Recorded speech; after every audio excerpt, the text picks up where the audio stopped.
Mesdames, Mademoiselles et Messieurs, bienvenue sur le journal de ce jour. Ce matin, la session officielle de la Chambre des représentants a commencé au siège du Conseil constitutionnel des représentants de la ville de Benghazi, dirigé par le président du Parlement, le conseiller Adil Saleh, en présence du deuxième vice-président, deux membres du Parlement.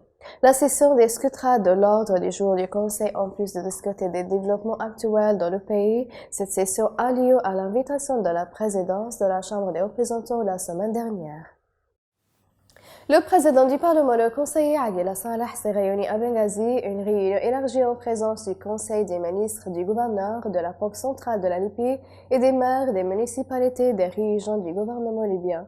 Le porte-parole de la Chambre des représentants, M. Abdallah Blehag, a déclaré que la réunion avait débattu des besoins et des problèmes auxquels sont confrontées les municipalités afin de fournir des meilleurs services aux citoyens.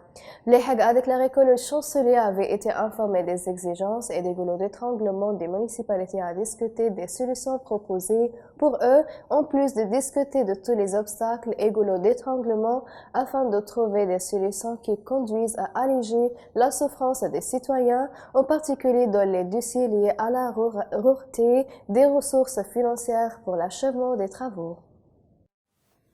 Le porte-parole du commandement général des forces armées, le général de division Ahmed Al-Masmari, a affirmé le plein engagement du commandement général en faveur de l'accord de cessez-le-feu conclu dans le cadre du comité 5+5 à Genève sur les auspices de la mission des Nations Unies. Cela est venu dans une déclaration du commandement général aujourd'hui lundi concernant l'évaluation de la situation sur le terrain dans les zones de contact avec les milices armées. Masmari a déclaré dans le même temps, le commandement général exprime sa préoccupation face à l'augmentation des foules des milices affiliées au soi-disant gouvernement d'accord national à Tripoli et Misrata, ainsi qu'au transfert des milices, d'armes et des matériels militaires vers les lignes de front à l'ouest de Sirte et Jafra.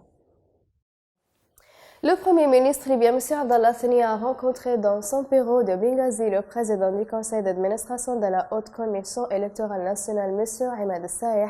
Thani a discuté avec le président de la commission de ses préparatifs en vue de la tenue des prochaines élections, tout en mettant l'accent sur la mise à profit de toutes les capacités gouvernementales au profit de la commission et faire son travail selon les besoins. Pour sa part, le président du conseil d'administration de la Haute Commission électorale nationale a apprécié le rôle du gouvernement libyen et son soutien au processus démocratique.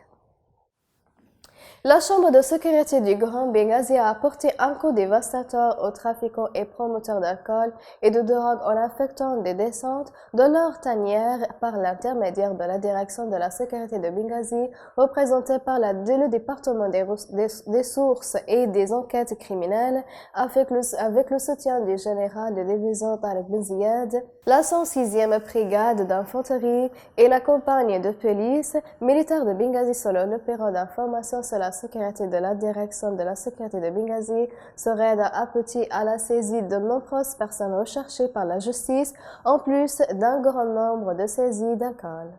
Mesdames et messieurs, la fin des résumés. Merci de m'avoir attiré votre attention et au revoir.